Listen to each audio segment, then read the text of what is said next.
Hi everybody, I'm Rebecca and I'm making a video here to kind of give other girls an idea of what to do or what to carry with them while working for a fire department.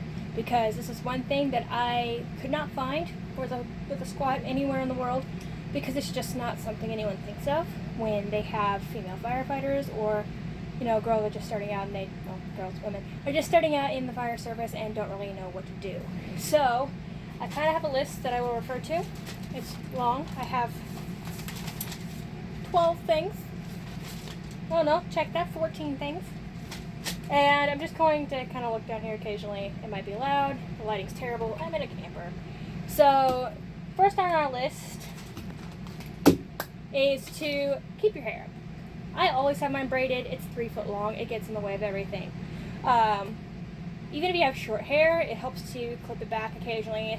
This can be for fires, to keep it from catching on fire. I like to shove my long braid down my shirt or my jacket and my gear if we're working on a fire. If you're working structure, you will have a Nomex hood on, and if you don't know what that is, let me find it. This here, I do have my wildland gear with me. I do not have my bunker gear with me. But most of this will kind of resort toward wildland more than structural, because with your structure gear, you're not going to have a whole lot in your pockets if you're going into the fire, because things will melt or blow up or whatever. So, keep your hair up. You can keep a ponytail on your wrist or in a pocket or hook something. Just keep it up, or keep something with you that you can throw it up in a ponytail or a braid if you need to on the way. This also is good if you have combative patients, because some patients will get really angry, and like my hair, unfortunately, they'll try to tear it out of your head. It has happened to ladies before. I've heard stories. They weren't fun. I have been told several times, cut your hair, cut your hair, cut your hair. I've thought about it, but right now I'm very attached, so if someone decides to rip it out of my head, that's kind of on me. But I do keep it put up. I do not keep it down at all. It's just too much. It gets stuck in everything. Especially the Velcro on my wildland helmet with the face shield here. This is my enemy right here.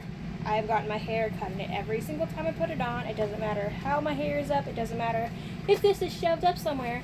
It will get stuck in my hair. It also can get caught in limbs or pieces of debris in houses or anything like that. If I say houses, not necessarily fire if you're on a medical, which my department runs medicals. It can get caught in someone's low-hanging chandelier. I don't know. My hair's gotten caught in a lot of stuff. 2 on the list is carry wet wipes. I have bags of wet wipes with me. This goes in my wildland gear, primarily because when you're out on a wildland fire, there are no bathrooms, and for a guy, they can wander off in the woods and they can go take a leak. They don't really have an issue with it. If they want to go poop, that's kind of on them. But it's a lot harder for girls to not only use the bathroom in privacy in the woods, it's the woods, especially if it's burnt and there's nothing to hide behind. But just having wet wipes, not only you can use when you use the bathroom, but you can also have wipes specifically for wiping your hands or face off before you eat.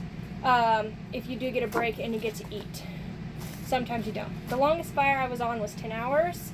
It was exhausting. I barely got to eat anything. I wasn't hungry. I didn't have to use the bathroom because I was so dehydrated that my body just didn't have the ability at all. It was just like, nope, you're gonna die. So, yeah, keep baby wipes with you, because there's about 5,000 different reasons. I grew up in a large family. My mom carries wet wipes everywhere. They're in every car, every pocket, every purse, everything. There's wet wipes everywhere. And hand sanitizer is another one. In case you have to use the bathroom and wet wipes just aren't enough, you can get sanitizing wipes. Now it's COVID, you've got sanitizer everywhere. Or nowhere. But keep wet wipes with you. Keep some kind of hand sanitizer if possible, even if it's left in the truck and not in your pocket, or keep it in a pocket if you have a spare pocket. Specifically for girls, some of these things are kind of just generalized. I'm not saying guys can't carry wet wipes or snacks with them. This is more just things I've learned to do. As far as wet wipes go, another thing to carry that I carry with me are spare pads or tampons. I don't use the tampons, but if there's another girl on the fire, which there are girls in my department, I can always lend them something. I carry more than one if possible, because the chance that you're on a fire and you start out of nowhere, or you're on the line for so long and you need to change something, but you don't have anything with you, that sucks. Because my first fire, this is something I was concerned about leading up to when I ran my first fire, because at 16 we have a junior program, you can run fires. So my first fire, I was actually in the middle of my period, which I was terrified of, because it's like, what if I leak, what if I go to the bathroom, what if I need this, that. Thankfully I wasn't on the line long enough to need a bathroom, but you never know. Okay, with the one fire I went to, it started out as 2 acres, just a brush pile got out. The wind picked up, the weather changed, ended up burning over 4,000 acres. I was on that forever. That fire lasted ages. There was another fire that ended up lasting 4 full days in 2012 that burned up, half of Oklahoma.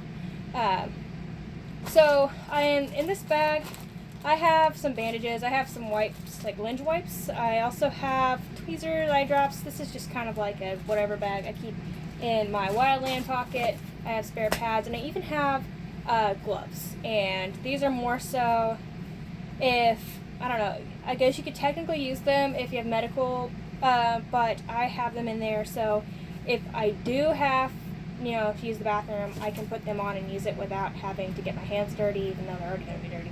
But you get the idea. I also have like a nasal kind of motion, because when you're in the smoke, your sinuses dry out. Your lips dry, everything dries out. It's miserable, especially in Oklahoma when it gets over 100 degrees in the summer. It's miserable. So I do have some kind of stuff for that. I have chapstick that I keep in there. Another thing, just on the side note, I don't have written down, is a lighter, because with wildland fires, when you have to light a drip torch, everybody's gonna be like, anybody have a light? Anybody have a light? You have a lighter. You're the cool person that has the lighter.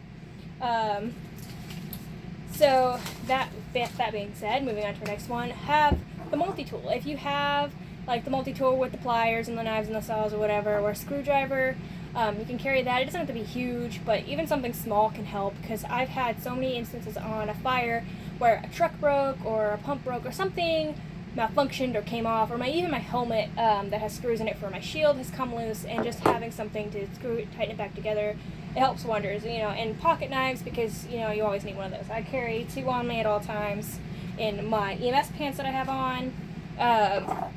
I also have my trauma shears. No one gets to touch these. I have a cheap pair in the car. Nobody gets to touch my babies. Those were expensive. But yeah, keep a multi-tool. I've had somebody, even a knife sharpener. I have a knife sharpener as well in one of these pockets, or even in my bag. I'm not necessarily saying keep all of this stuff in all your pockets all the time. You can keep them in a bag with your gear, and if you take your whole bag of gear with you, which you likely will unless, something happens and you don't have the whole bag, but you can always keep a little bitty, like, jump bag, go bag full of this, just little stuff with you. My camera's moving. So yeah, I've had a lot of guys asking for my knives or a knife sharpener or screwdriver, just constantly asking for stuff. And most of the time I would lend it to them, but I have become more reserved with it, because I've had guys take my pliers or my saw or something and like literally sawed a bumper in half, plastic bumper, and killed my knife. And now I'm just like, you don't get to borrow stuff.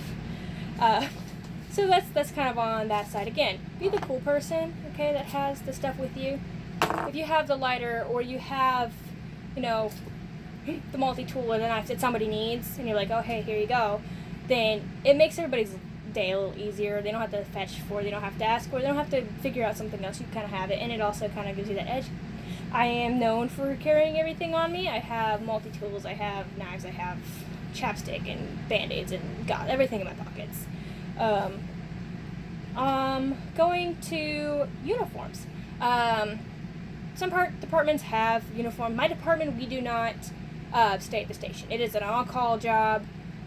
We have pagers, we have our phones, we have radios. When we get called out, we respond. So no one stays at the station 24/7. We do not have uniforms that we're required to wear. We do have fire department t-shirts.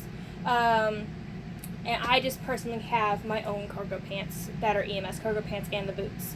But as far as uniforms go, I would suggest, or clothes, I suggest keeping a spare pair of clothing in your vehicle, or even in your bag if you have room for it, or at the station, okay, whatever. If you have a locker at your station, put it in your station locker, okay? We don't have that. So what I do is I keep an extra pair of pants or a shirt, socks, anything that I might need, even underwear. It might be an idea depending on where you are in the circumstance. For me, we have had pretty bad medical calls, especially cardiac arrest, where it was really disgusting. Everybody was covered in bodily fluids. If you're like disgusted by that, you're going to eventually get over it, because this is what you're in for, okay? I'm going to be honest with you. But aside from medical calls, if you're on a car accident or on a fire, and if you're on a long drawn out call and you're just really sweaty, because in Oklahoma, it's just, there's winter, it's about this big maybe, you get maybe a flurry of snow, maybe sleet. Then you have summer, and it's just sweat season, and it's humid and it sucks. So if you're on a fire for a long period of time, you might get tired of being gross if you get a chance to stop, if the fire, is it under control enough where you get sent back to the station to kind of regroup and use the bathroom and wash face and eat a real meal, and you want to get out of your gross clothes, or your brother drenches you with the fire hose like mine have, you can change. And this is also another thing, is if you do end up getting your period on a fire and it leaks through your clothes, you have an extra pair of clothes with you, or somewhere nearby you can get to them.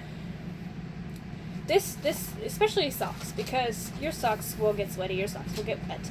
They'll be gross, you don't want fungus, okay? It's just not cool. Snacks. You always need snacks. For my family, we're all about the snacks. My mom grew up in the South, or grew up all over the world, but majority of her life she's lived here in Oklahoma, and she bakes all the time, when she's not sick. She has a chronic illness, so it's died down a bit. I got a lot of hand motion going on. But as far as snacks go, I have crackers. I can't actually eat peanuts anymore. I have a random allergy that appeared out of nowhere. But carry small things like meat sticks or crackers or cookies or little bitty packets that you can easily fit in your pocket, or just grab and shove in your mouth. Because when you're in a hurry, there's no time to just sit there and eat a 3-course meal. You're just not. And that's something you will learn along the way. So we do have a rehab program on our fire department, where the older ladies that are like the wives or the founders of the department, they will bring the rehab van. They'll have snacks, they'll have drinks, they'll have cold stuff, cold water, or Gatorade, or stuff like that. So it's always a good idea to keep something on you. So most of the time when we get a fire, I live a mile from the station, so a lot of the time I'm one of the first ones there if I'm already home. So I will grab a cold water or a Gatorade from our station fridge. We have a fridge specifically for drinks to grab on the go when we walk out to the bay. So if I'm thinking about it and we have the time, I will grab water for people on my truck. And we have ice chests set up. Oh, hold on, someone's calling me.